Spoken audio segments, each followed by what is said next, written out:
Good morning, lads. Today I'm going to be making a dripstone farm. It's really not that complicated. I plan on building it right here behind me. I've already gathered up some black concrete for the floor, and I plan on using blue glass to hang it from if it does glow off that. And yeah, nether brick and glass for the walls. We'll see what it ends up looking like. I only have 59 dripstone at the moment, and I want the farm to grow 500 at a time, meaning have 500 shoots. So let's go ahead and put in the floor and see what kind of space we have to work with.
Here's a first draft of what the building will look like. Just kind of a factory-ish look. We'll see how extra it becomes.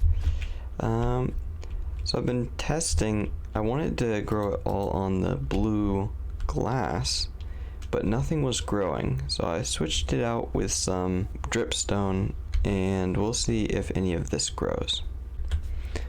Well, I'm convinced. Stalactites that have been on the glass have been there for many magnitudes longer than that ones on the what do they call the blocks? Dripstone blocks. So I changed everything to dripstone blocks. Also, this is how I'm going to collect everything, just simple water streams. I know that you can also grow, the dripstone will grow underneath, but I don't have mine carts picking everything up. Now we just need a lot more blocks, because this is all that I have.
coming out of the base. I just love how this looks. I don't know why. I just really like it. Oh yeah, I got 2 new friends. So I got this guy. He had a bunch of guys with him, but now he's the only one. I'll save him for when I want to fight the fight a raid. Another one is a baby drowned with a trident. So I'll end up putting both of these in my collection, just not right now. Just made sure they were pinned up. This guy's not actually name tagged, but I don't think he'll despawn. The baby drowned is name tagged. But you saw the time lapse, tons of progress. Went mining a couple times for more dripstone and stalactite. That might be right. But more dripstone and dripstone blocks. Now I just need to build up the flying machine, I guess. That's actually going to run across and harvest this. One of my biggest concerns is I really want to use glass panes both here and here. My fear is that a lot of drops will end up here and it'll just be waste. But, oh, that's funny. There's dripstone growing on the little platform there. But the reason I'm not too worried about that is there are 1,125 spots for the dripstone to grow. So even if I have, say, 100 go to waste, that's not going to be a big deal because I'll still have another 1,050 or whatever the number I just said was. So yeah, I just need to build up a flying machine. That way I can finish filling in this area. So ideally, this is what it would look like. It's just a straight beam running across, pushing all the dripstone to break. But the only problem is that this is 15 blocks across, which means it's past push limit and it cannot be pushed. Whereas this is not. But it's still going to be a really simple flying machine because I can just have this be the pull part of the flying machine. I just fell. It should be just as simple as this.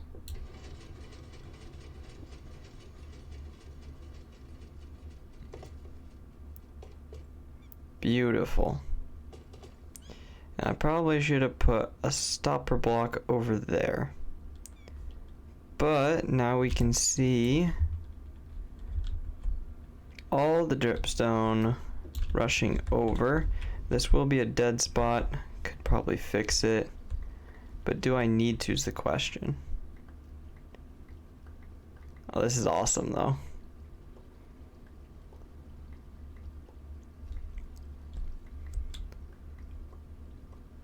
Still coming. Very cool. How many did I get from that one harvest? I know it's been sitting up there for like literally hours. But I got 4 stacks. That's crazy. So let's see. I had 4 stacks plus 2. So let's see how many I lost on the sides. And yeah, the sides, anywhere where there's, ooh, that's another fail point right there. If a dripstone were to fall straight onto the ice, like say it was right there and then it falls straight down, it would get stuck on the ice. But I think I already picked up most of those. So all the waste from the glass panes and the landing on the, landing on the ice is over a stack. So there was only 2. So 1.5 stacks of waste. That's quite a bit actually. That's more than I was anticipating. But honestly, I think I'm okay with that. Now what I'm going to do is build a little station about where this window is. That way the flying machine doesn't get stuck right here and inhibit some of the growth. it will come out here, and it'll also be the launching station. Now something I don't know is, do I want the flying machine just to be constantly going back and forth, or do I want to send it on different intervals? I'll go ahead and build up this little station and then decide. So here's the little room all built up and functional. I actually pulled my hair a few times trying to make this little thing because it kept on wanting to break. But now the machine comes and goes. Right away I decided not to put it on a timer, but obviously every machine needs an off switch. I don't even know if that's still in the right spot. Yep, it is. So see, the piston head is now extended, and it's as simple as that. Let's go ahead and fly up and watch it come in. Nailed it. So now this piston head is extended, so even when this redstone pulse comes through, nothing happens. And it stops. And there's a couple of reasons I'd want to do this. One is if this ends up being really laggy. And another is I really like the way that this looks all grown in. So occasionally I might just let it grow in, and it is really satisfying to watch it go through and break it when it's grown 2 or 3 down. But yeah, it's fully functional, and there's an on-off switch on the other side. So now there's only 2 things remaining that I need to do. One is to build a storage system right here, or yeah, that's the right word.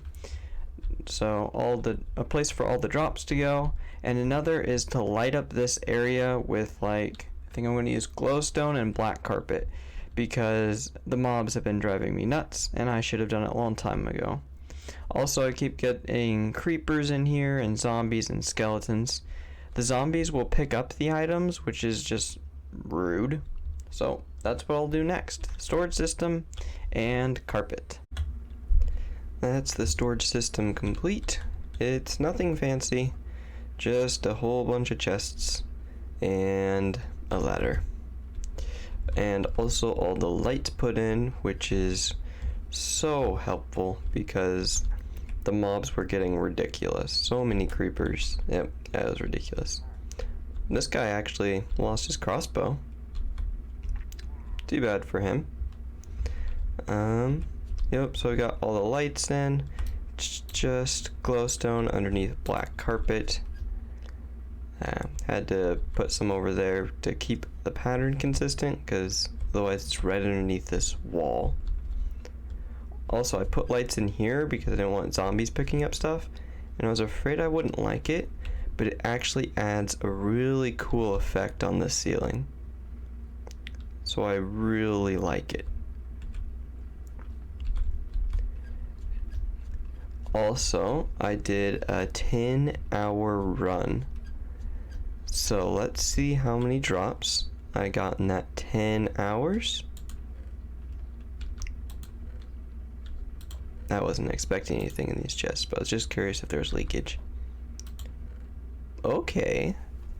So that's what, 9, 18, 20, we'll just say 22 stacks.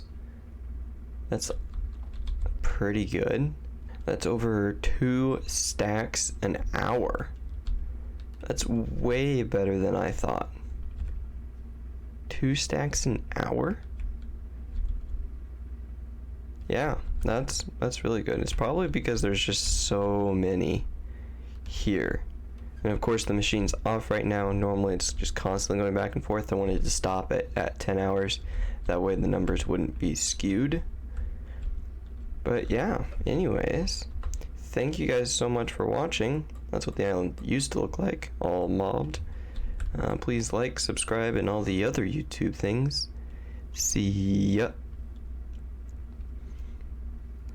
And for those of you who stayed to the end, here's a really satisfying time lapse of the dripstone growing and being broken. Enjoy.